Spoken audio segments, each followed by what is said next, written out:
basically three short presentations. First, Mr. Robert Mardini, our regional director for the Near and Middle East at the ICRC, followed by Dr.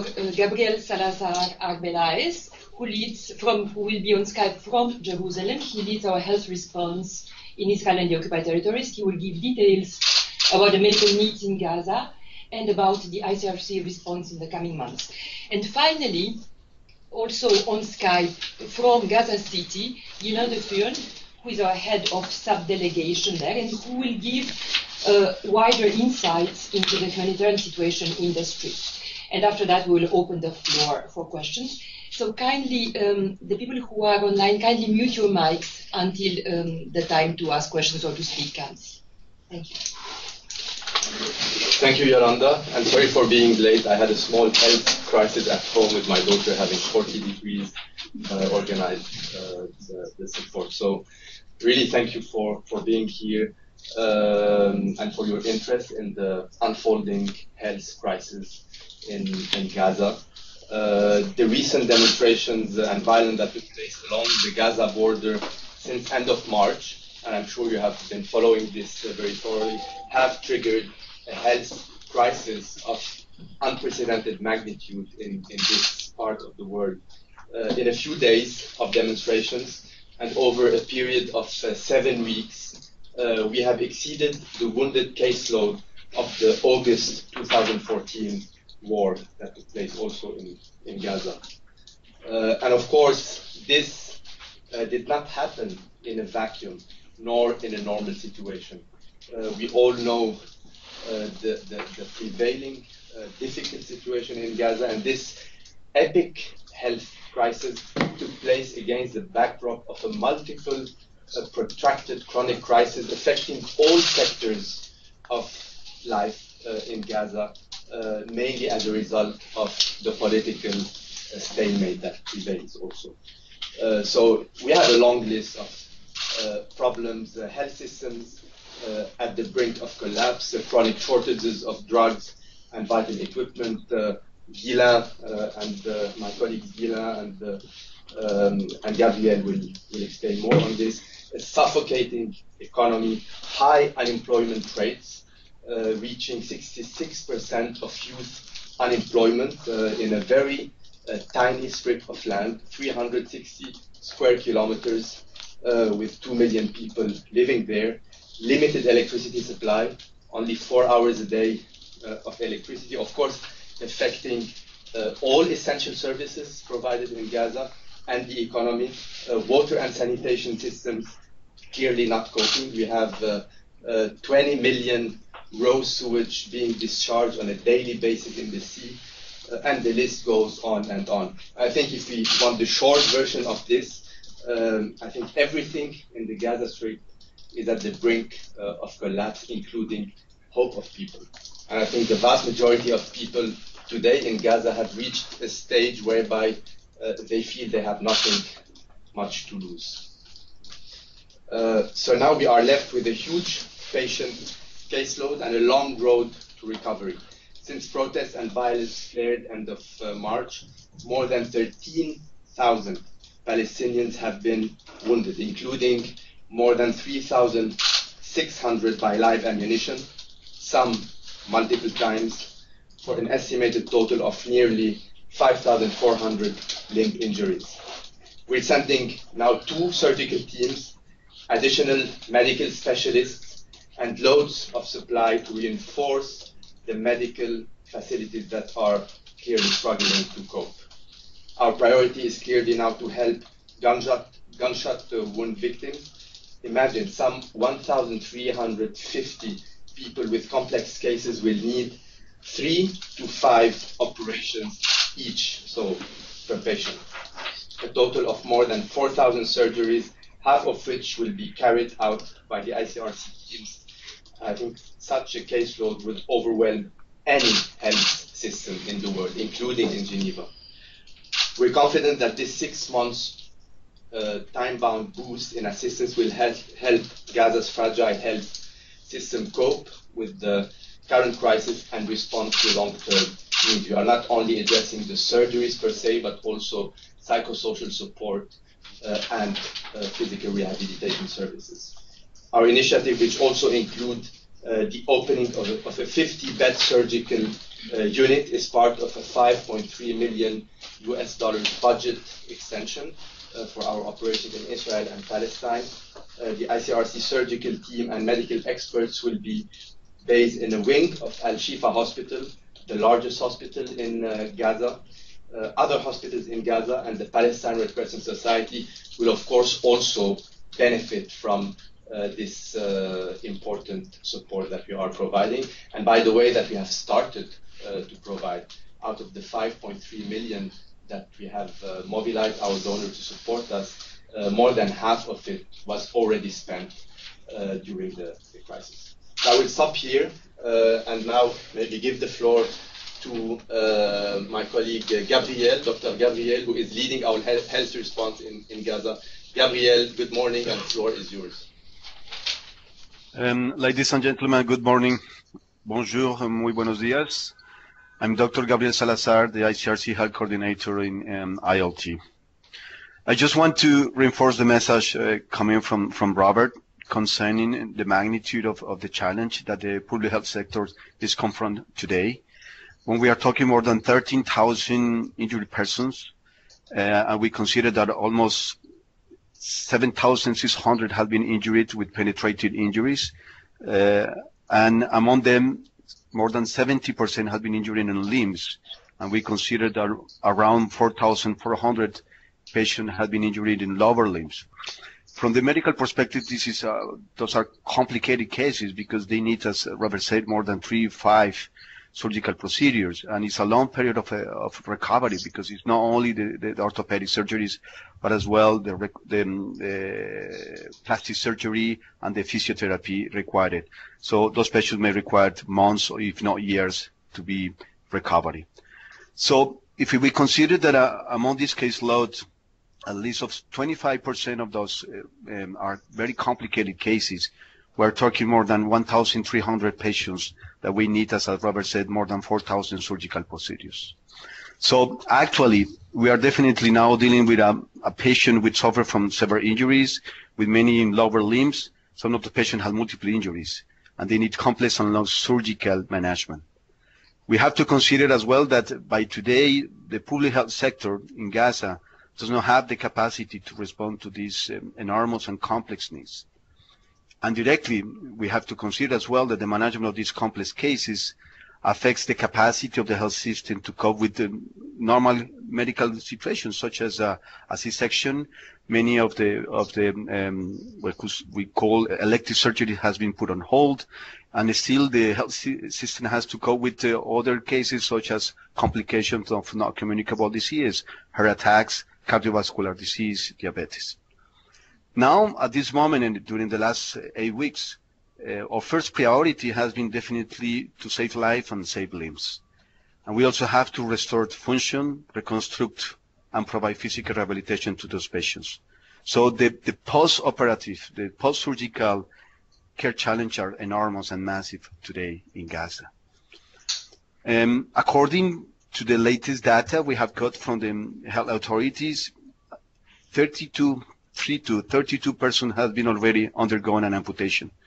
And we estimate that, according to our estimations, at least 400 people would remain with temporary or permanent disabilities that would need prosthetic and orthotic devices, will need physical rehabilitation, and would need as well psychosocial and mental health support in order to allow them to be reintegrated into the society. But on top of that, we also have to make sure that the health sector and us, we are prepared to a potential new massive influx of patients. So this is something that we always prepare at this part of their contingency strategies. Now, in order to respond to this big challenge, the ICRC is keen to support the health authorities and has requested donor additional funds. So, as Robert said, our response is to set up a 50-bed wing, surgical orthopedic wing, that will be located in existing empty building wing in Shifa Hospital, as Robert said, is the main hospital and main referral hospital in Gaza. And this unit will hospitalize the patients which are going to be operated by the ICRC surgical teams. In this regard, what we are planning to do, and is already started, is the deployment of a multidisciplinary medical surgical team, mainly composed by 11 key elements, which is going to include 2 orthopedists. As we said, most of the challenge are orthopedic surgical procedures. 1 specialized surgeon, which could be a vascular surgeon or a plastic surgeon, depending on the development of the needs. 2 anesthetists, 2 operation theaters nurses, 2 ward nurses, 1 hospital project manager, and 1 physiotherapist.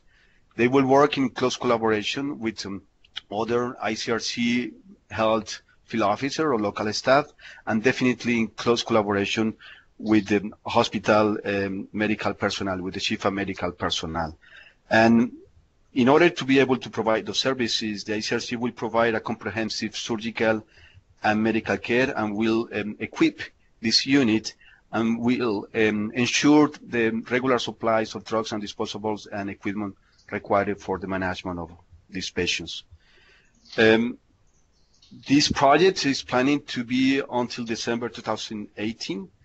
And we consider that by that time, if we consider that at least 50% of this caseload of the 1,300 complete cases may come to Shifa, we are talking more or less around 600 to 700 patients that may require at least 3 surgical procedures. So we are talking a minimum, more than 2,000 surgical procedures must be performed on a period of 6 to 7 months, beyond the other elements, as I said, the physical rehabilitation and the mental health component that will respond to a comprehensive and integrated manner to this problem. And on top of that, we will continue definitely with long-term strategies, and the ICRC will continue to train local medical personnel on emergency response, on mass casualty management, and vascular surgery, which has been the key elements at the moment of responding during this crisis during the last 8 months. So this is the main regard from the health perspective concerning the crisis today in Gaza. Thank you very much, Gabriel. Now we will have Mr. Guylain Defurne, our head of sub-delegation in Gaza from Gaza City, after which you will be able to ask questions. Good morning, ladies and gentlemen. As Robert was mentioning at the beginning of this conference, the recent flare of violence that took place at the border area generated a massive influx of injured and overwhelmed the hospitals in Gaza. In Shifa alone, on the 14th of May, more than 500 people reached the hospital in one single day. So this is absolutely unmanageable as such. But we absolutely as well must not forget that this does not happen in a vacuum. But behind the figures, there are tragedies that impact each single life.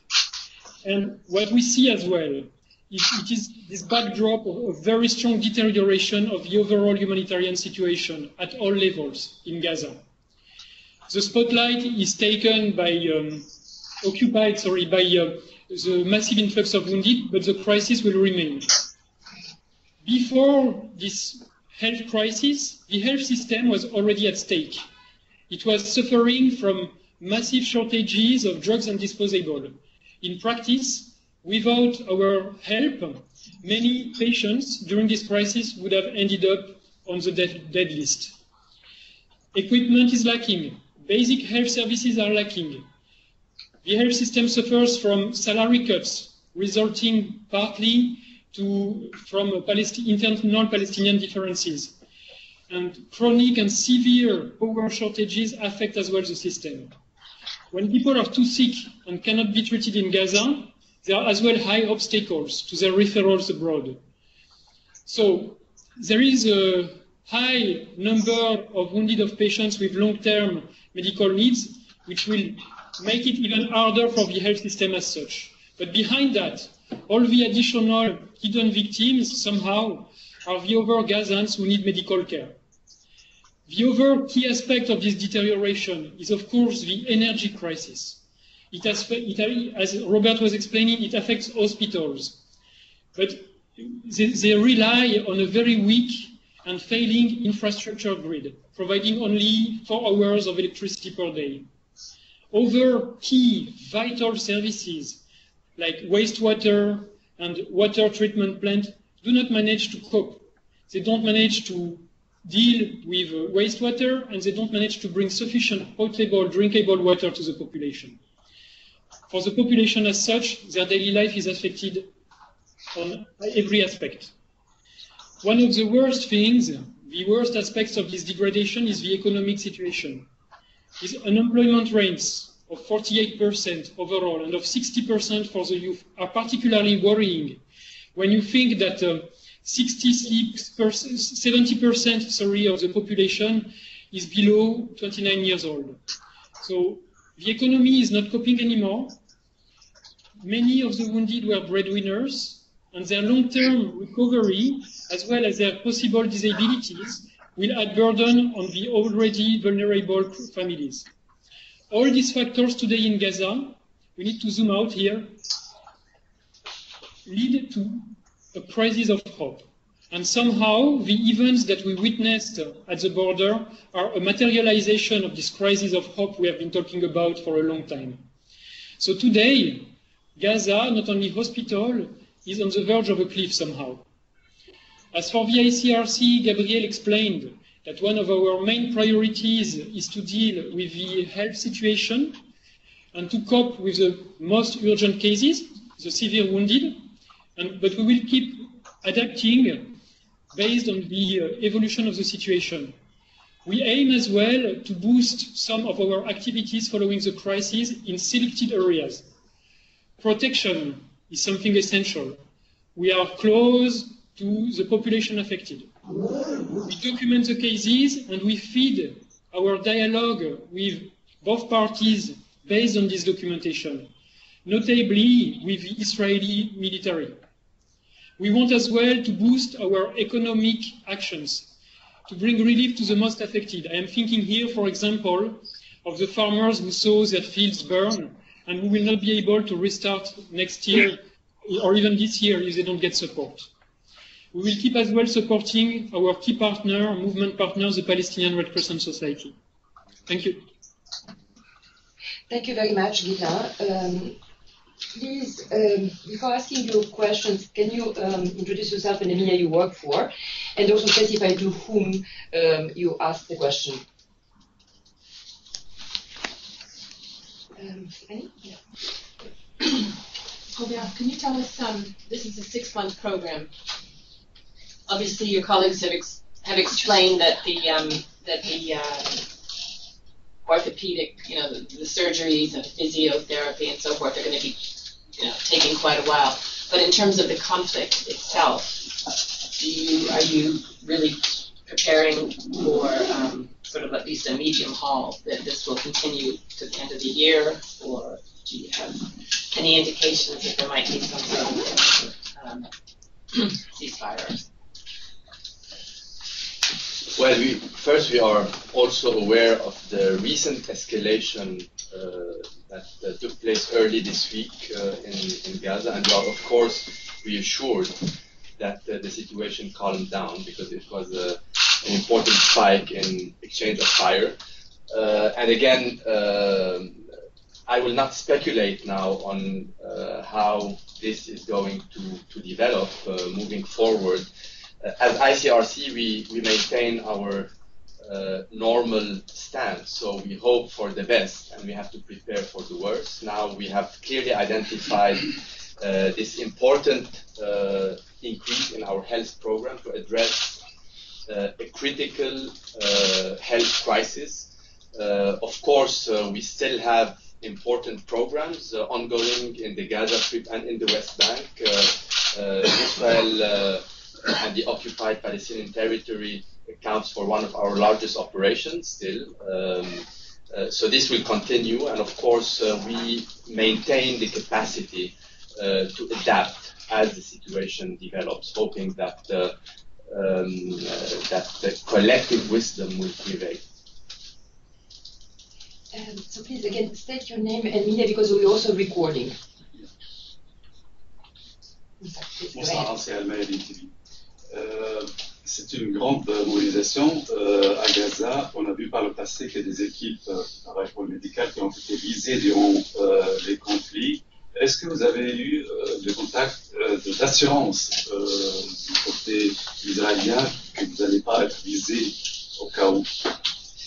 Disons, je dois quand même dire que au moment où l'on parle au Moyen-Orient de provisions de santé qui sont souvent visées par les belligérants, il faut dire quand même que la situation à Gaza pendant ces dernières semaines, c'était plutôt du healthcare in action, parce que grâce à nos contacts avec toutes les parties, grâce à notre partenariat avec le Croissant Rouge palestinien, les collègues du Croissant Rouge palestinien, avec leurs presque 60 ambulances, ont pu faire plus de 20 000 sorties et ont pu conduire aux hôpitaux et aux centres de santé à peu près plus de 6 000 cas pendant les événements. Donc ça, je pense, c'est quand même... Et ils ont pu s'approcher à peu près à 100 mètres de la bordure ou de la frontière entre Gaza et Israël. Donc ça, je pense, c'est un point quand même positif qui a certainement contribué à sauver des vies et à sauver aussi, comme le disait mon collègue Gabriel, des jambes et des bras qui n'ont pas pu être amputés parce qu'elles ont pu être traitées à temps. Donc vous avez ces contacts donc, je sais pas, vous avez une assurance comme quoi, là on parle d'une guerre, on ne parle pas des affrontements frontaliers. On a toujours des contacts, on a toujours opéré, que ce soit pendant l'opération ou le conflit Protective Edge ou avant Pillar of Defense ou avant Castled.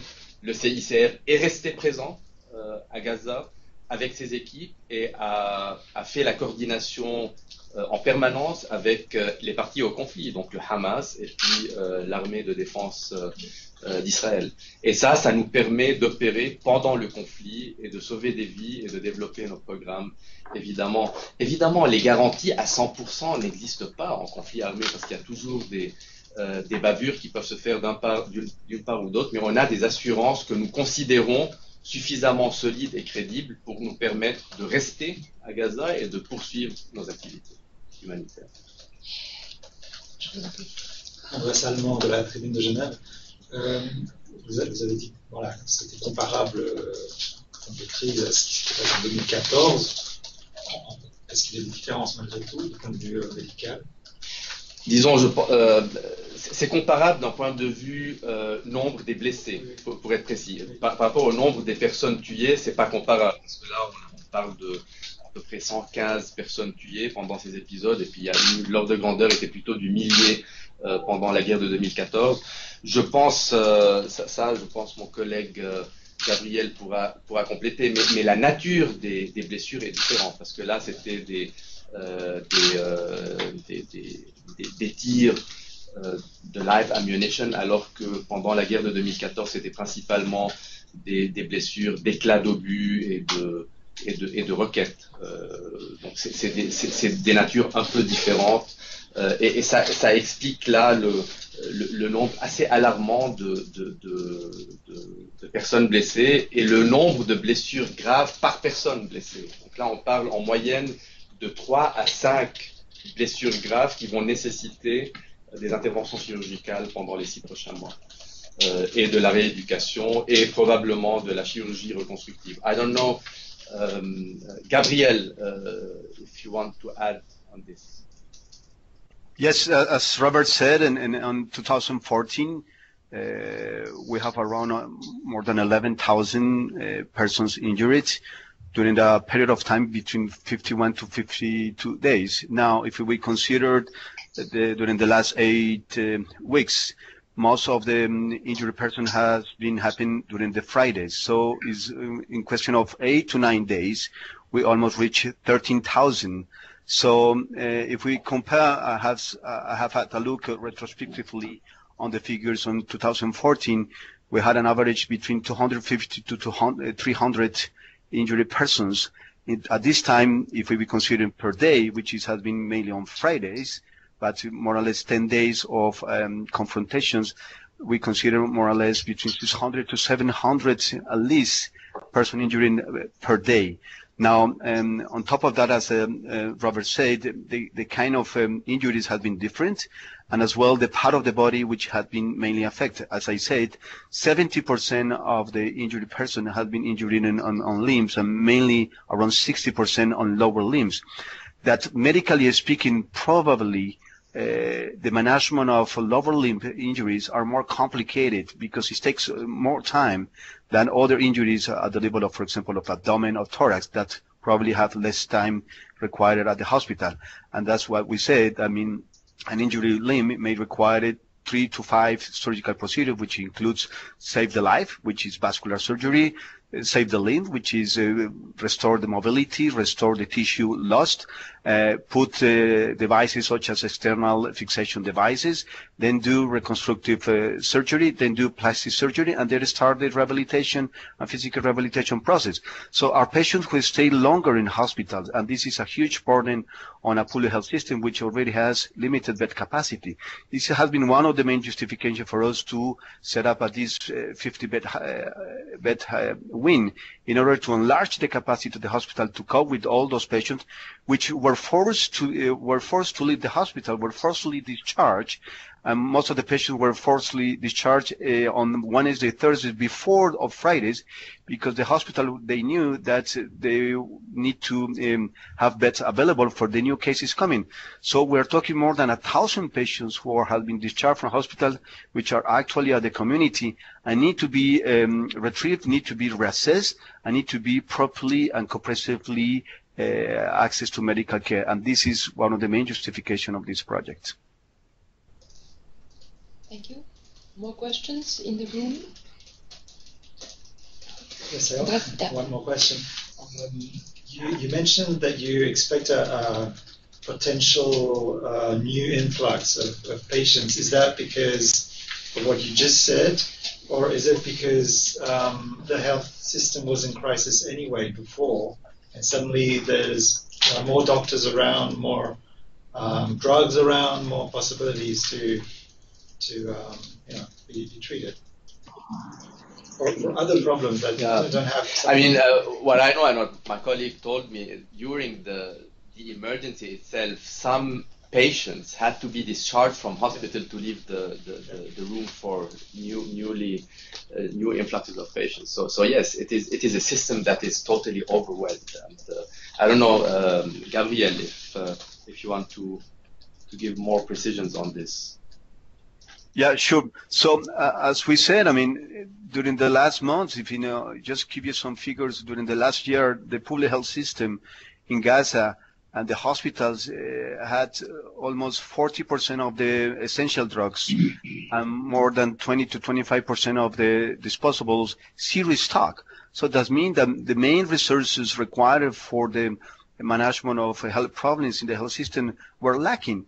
So on top of that, the issue of depending on energy coming from generators, the issue of limited skills among the medical personnel, the issue of limited number of beds available to this large number of patients. So all these things came on top of a very weak health system.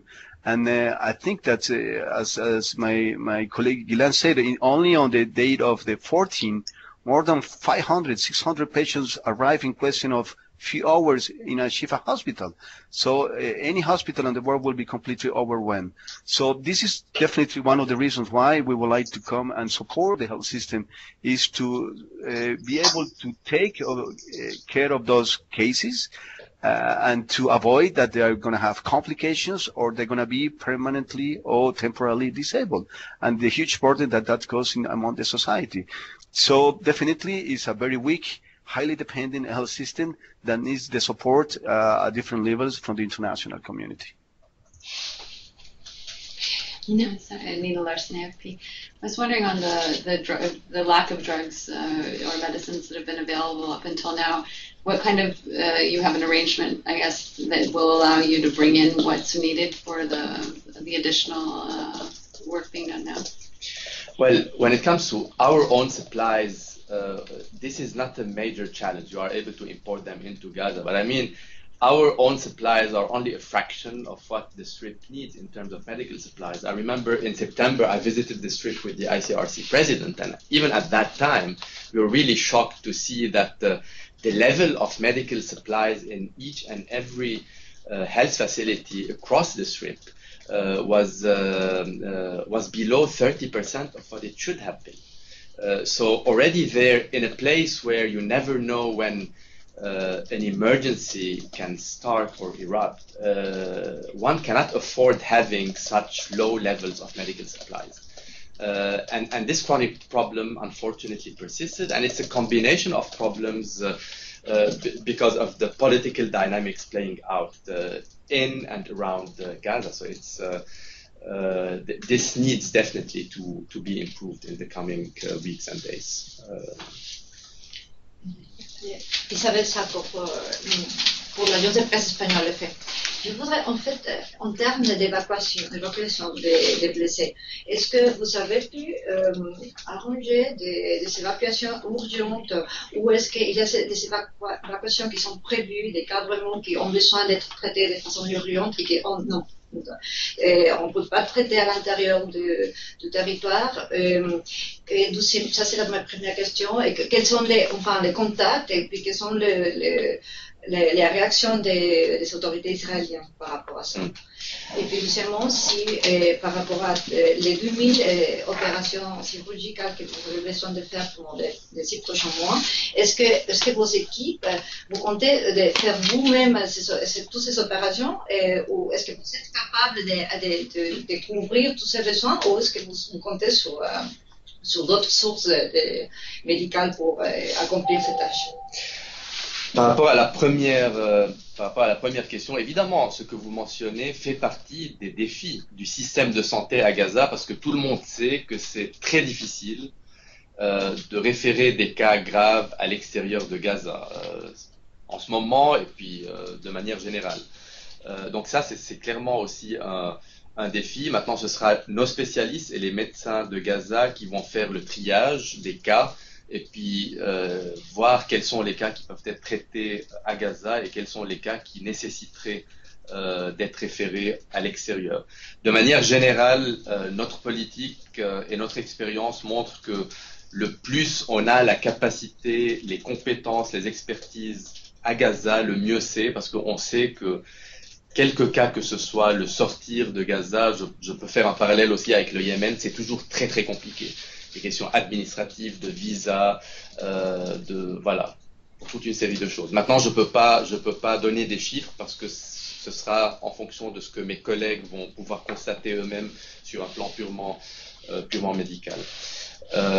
Évidemment, si des cas devaient être confirmés pour une évacuation, nous allons coordonner cela avec les autorités compétentes, évidemment Hamas et israéliennes pour que ça se passe. I don't know, Gabriel, if you have to add something on this referring patients outside the Strip. Yeah, thank you. So if you look at from the public health perspective, when you have a health system already weak, with a large number of cases to deal with, very complicated and complex. Not only the issue, as we said, the issue of bed capacity, but the issue of competencies and skills from the medical perspective. We did the exercise in collaboration with the different actors, humanitarian actors, and the health authorities. What are the different options? So first of all, the option of referral to the private sector. So other no hospital no belonging to the public health system, but the capacity is limited in terms of bed capacity, in terms of operation theaters able to cope with, in terms of human resources. We have to consider that the medical personnel who works in the private sectors works as well on the public sector, and all those private or NGOs or not-profit hospital or profit hospitals have limited resources in terms of drugs and disposables. So we know that, and according to which has been confirmed by the authorities, the capacity of the private sector to cope with that large number of casualty was limited. So the other option was to refer outside definitely Gaza, as I said, Robert, is not easy. It's complicated. I know that the health authority has been approaching different countries around the region, but unfortunately, the number of patients which have been able to live is quite limited, and definitely the majority of the patients will require, and which this large number of caseload. Therefore, we came to the conclusion that probably one of the best options to deal partially, not definitely totally, with this enormous caseload was to enlarge, to extend the capacity of the public health system to respond to this. And this is the main justification of supporting the Shifa Hospital on enlarging the bed capacity, on putting human resources with the required skills and knowledge, on enlarging the capacity of the surgical skills, securing the supply of drugs and disposables required for this management. But definitely, as I said on the figures, if we will consider that only 50% of those complex cases may reach already Gaza, is enormous. We're talking more than 2,000 surgical procedures to be performed. Definitely, we are not the only one. There are other humanitarian actors with some capacities limitations, but it's not the ICRC response which will be able to cope with the huge and large number of patients. This caseload is enormous. I would like to add something. In practice, on the 14th of May, the wave of wounded was so strong that the health system completely collapsed. Emergency departments were not managing to deal with additional cases. If there had not been a decrease in the level of violence, if we had seen the same kind of wave of wounded arriving on the 15th, we would simply have seen hundreds of Palestinian wounded dying in the parking lots of hospitals.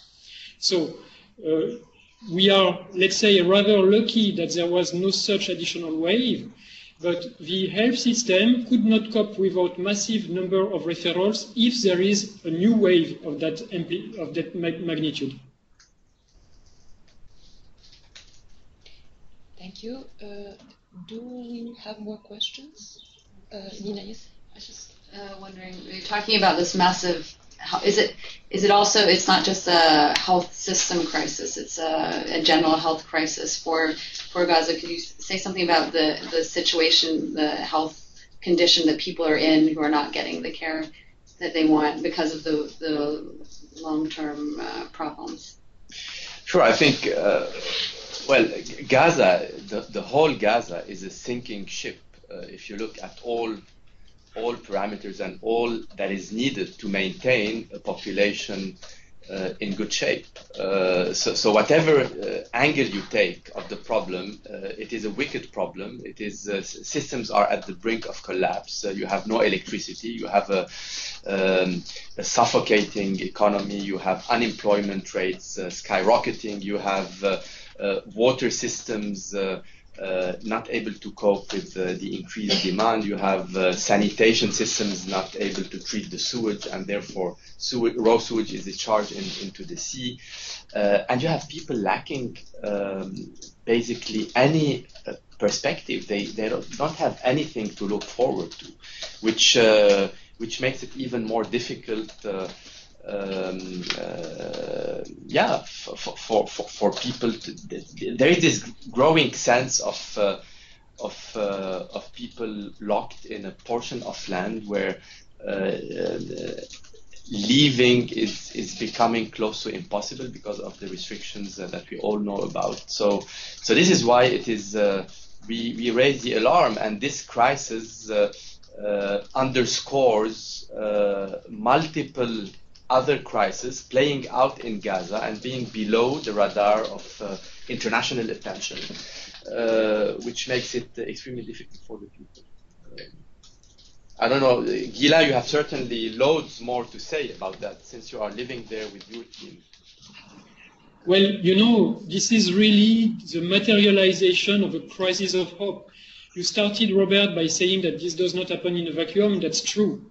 You know, when I open a position in Gaza, I receive, for a guard, for example, I receive in one single day 500 candidatures from people who hold masters or PhDs and were trained abroad.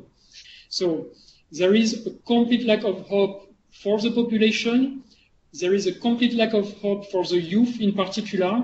They see no light, and basically for them, the life in Gaza is a lifeless one, as simple as that. This is why what we do as humanitarian actors in this ship that you were describing, Robert, is basically we try to prevent water from coming inside the ship. But the passengers, the Gazans, they have water up to their neck, and now it is reaching their nostrils. So humanitarian action like ours is essential, and without it, for example, from a health perspective, we will have many people who will end up with permanent disabilities. That's for sure. But this band-aid that we are applying on this general collapse of the system is a band-aid on a gaping infected wound. And that's why, on top of the humanitarian action, it's essential that key geopolitical decisions are taken and put in place to alleviate the suffering of the population. Absent of that, we are going to the wall, and at an accelerated speed. So this is quite essential, actually. Thank you very much. Any more questions here? Yeah, just a follow-up question. That would be like, so what's precise? What are your demands to both Israel and Hamas? Well, our demands as ICRC will always be to uphold and to comply with the rules of war. This is clear because Gaza is an occupation, and when you have episodes of demonstrations, the legal framework that applies is clearly law enforcement framework, which means no use of force unless in a case where life is being threatened. So this is part and parcel of our dialogue with the warring sides. This will continue. This happens in the framework of our confidential dialogue, and I can tell you these are not easy conversations, but we are having them. And this is waiting for a political solution or a political process be back on track, because I think this is what people in Gaza need, and this is what all Palestinians and Israelis certainly are looking forward. Waiting that this happens, the international humanitarian law, the laws of war, is the minimum safe net for dignity in war, and this needs to be upheld. I believe we have a few media on Skype. I don't know if anyone there wants to ask a question. Fine, so this doesn't seem to be the case. Yeah, please. Yeah. Juste, même si les conflits, on va dire, ne continuent pas au degré qu'on a vu les dernières semaines, quelle est votre perspective de la situation dans laquelle se trouvera Gaza dans une année? C'est très difficile de faire des extrapolations parce que c'est tellement un système, comme l'a décrit mon collègue Guilain, qui est extrêmement fragilisé. Tous les aspects de Gaza sont fragilisés. Il n'y a aucune marge de manœuvre, et je pense que l'image que Guilain a utilisée, que tout ce qu'on est en train de faire, tout ce que la communauté humanitaire est en train de faire à Gaza, et ce que nous faisons sauve des vies, clairement. Mais ça équivaut à un bandage sur une blessure infectée. Et là, il faut vraiment désinfecter la blessure. Et je pense que ça touche tous les aspects et tous les secteurs de vie dans Gaza. Donc, je pense que la seule façon de renverser la tendance, c'est d'injecter de l'espoir au sein de la population de Gaza, c'est-à-dire lever autant que possible les restrictions que subit cette population.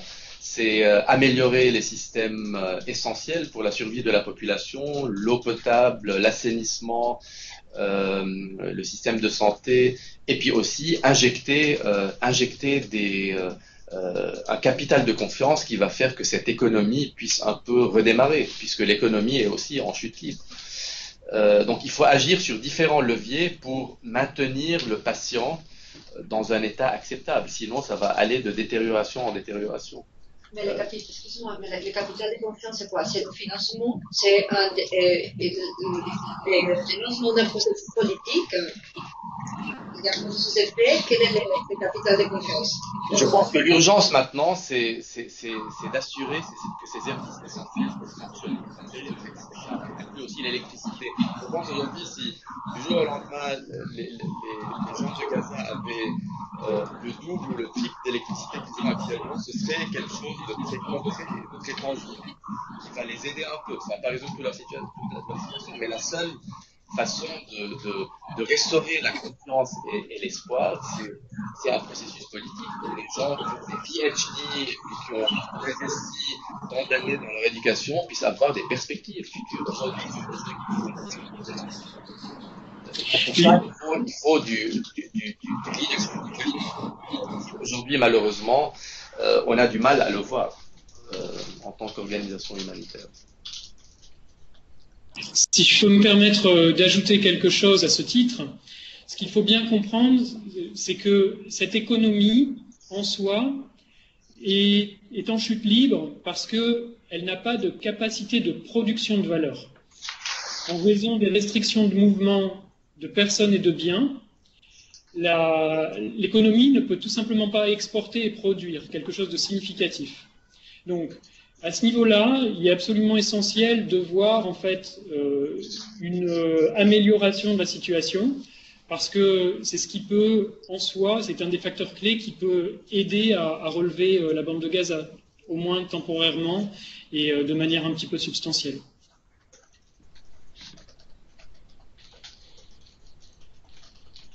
Can we consider that there are no more questions?